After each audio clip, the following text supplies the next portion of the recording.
ओम नमः शिवाय। दाङ जिल्लाको धारापानी पाण्डवेश्वर महादेव धाम को देखिराख्नु भएको छ। यो अलौकिक सात वृक्ष प्रापूर्व कालदेखि यो चाहिँ अहिलेसम्म जस्ताको तस्तै छ। यसरी चाहिँ यो देखिराख्नु भएको छ। यो भित्र किन होला भनेर यहाँलाई कौतूहलता जागेको होला। यो चाहिँ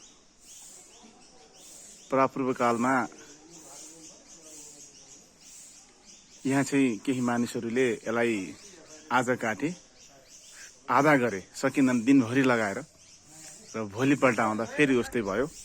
यसै सन्दर्भमा र भोलिपल्ट आउँदा फेरि उस्तै भएको देखेर यहाँ चाहिँ मुनि के छ त भनेर उत्खनन गर्ने क्रममा यहाँ चाहिँ शिवलिङ्ग भेटियो र शिवको साक्षात यो चाहिँ दर्शन भएको अनुभूति गरे त्यति बेला र यसको लामो किंवदन्ती छ। हजुर यहाँ आउनुभयो भने यहाँको लेख पढ्न सक्नुहुन्छ र सोही अनुरूप अहिलेसम्म यो चाहिँ जस्ताको तस्तै छ। हामीहरू यहाँ यसरी देख्न सक्छौं र हजुर कुनै पनि समय यहाँ पाल्नुभयो भने यसरी देख्न सक्नुहुन्छ।